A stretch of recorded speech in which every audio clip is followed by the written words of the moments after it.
আসসালামু আলাইকুম। আমার চ্যানেলে আপনাদের সকলকে স্বাগতম।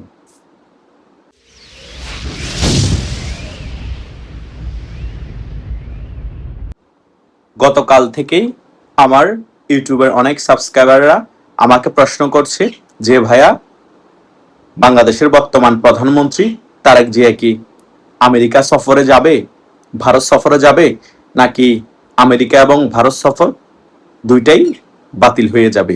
এই সকল বিষয় নিয়ে অনেক ইউটিউবার এক একজন এক এক রকম আলোচনা করছে। আমরা এই সকল বিষয় নিয়ে অনেক বেশি কনফিউশনে পড়ে গিয়েছি এবং আমাদের মনের মধ্যে অনেক প্রশ্ন ঘুরপাক খাচ্ছে। আপনি এই বিষয়গুলো নিয়ে একটি ক্লিয়ারলি আলোচনা করুন এবং আমাদের সকল প্রশ্নের উত্তর দেওয়ার চেষ্টা করুন, এবং আমাদের যাতে সকল কনফিউশন দূর হয়ে যায় সেই বিষয়টাকেও আপনি লক্ষ্য রাখবেন। আজকে এই সকল বিষয়গুলো নিয়ে একটি ক্লিয়ারলি আলোচনা করব। আশা করছি আপনার শেষ পর্যন্ত এই ভিডিওটি দেখবেন, সকল বিষয় একেবারে ক্লিয়ার হয়ে যাবেন। প্রথমত, তারেক জিয়া আমেরিকা সফরে যাবে কি না বা বাতিল হবে, এই বিষয়ে এখনো ক্লিয়ারলি কোনো সিদ্ধান্ত হয়নি। সো বাতিল হওয়ার প্রশ্ন কোথা থেকে এলো? যারা বলছে বাতিল হয়ে গিয়েছে তারা হয়তোবা গুজব ছড়াচ্ছে। আমার কথা হচ্ছে, আওয়ামী লীগের হন আপনি, বিএনপি, জামাত, এনসিপি, যে দলেরই হোক হন না কেন, আপনি আন্তাজে একটি গুজব যদি ছড়ান, সেই বিষয় নিয়ে আমি আপনার বিপক্ষে থাকব।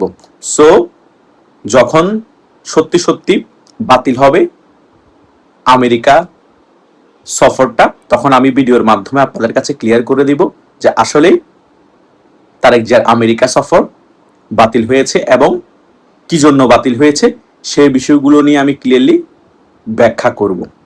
কিন্তু এটা সত্য, আমেরিকা তারেক জিয়াকে নিষেধাজ্ঞা দিয়ে রেখেছে অনেক আগে থেকে, তিনি যাতে আমেরিকা ঢুকতে না পারেন। কিন্তু তিনি তো এখন বর্তমানে একটি দেশের প্রধানমন্ত্রী। এখন বিষয় যেটা আছে সেটা সম্পূর্ণরূপে ভিন্ন। আর আমেরিকার মদদেই কিন্তু বর্তমান বিএনপি সরকার ক্ষমতায় আছে এবং ক্ষমতায় টিকেও আছে। সো আমেরিকা সফর করলেও করতে পারে বর্তমান বাংলাদেশের প্রধানমন্ত্রী তারেক জিয়া।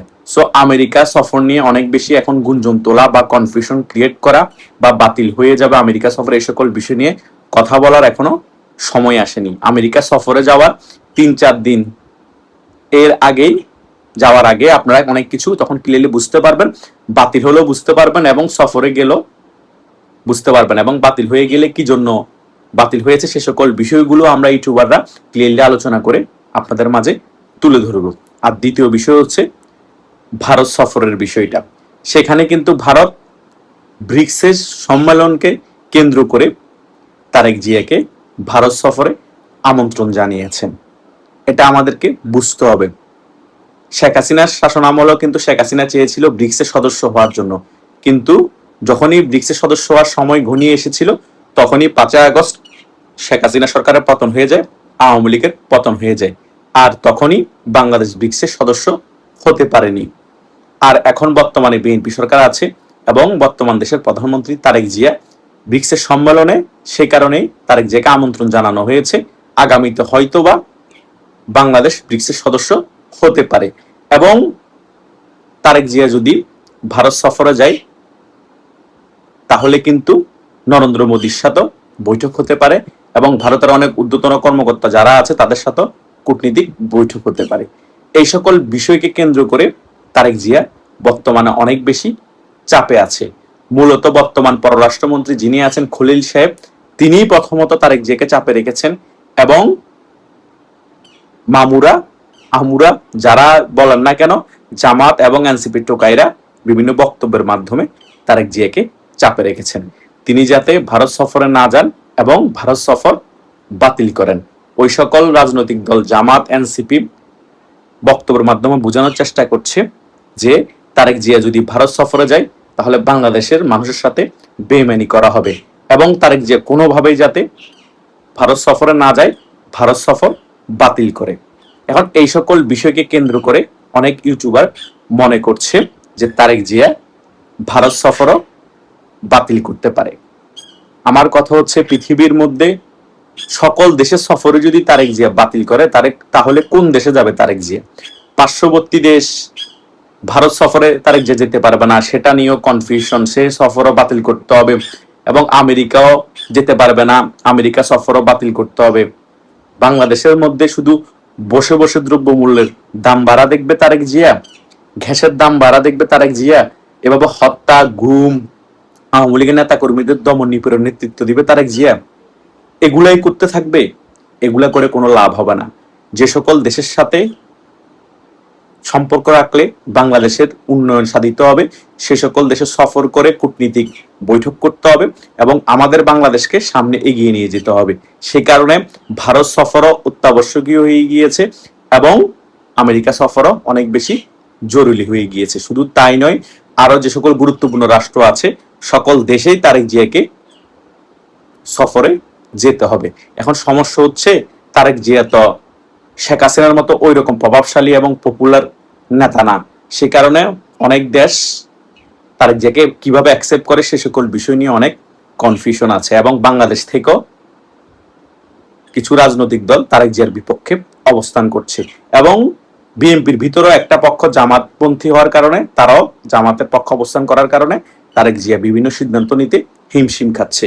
এবং সরকারের ভিতরে এক মন্ত্রী যিনি আছেন পররাষ্ট্রমন্ত্রী খলিল সাহেব, তিনি আমেরিকা পন্থী বা আমেরিকার নিয়োগকৃত হওয়ার কারণে আমেরিকার বিরুদ্ধে যাবে 1% কোনো কাজ করলো তিনি ডাইরেক্ট কাউন্টার দিয়ে বসেন তারেক জিয়াকে এবং চাপে রাখেন কূটনৈতিক ভাবে।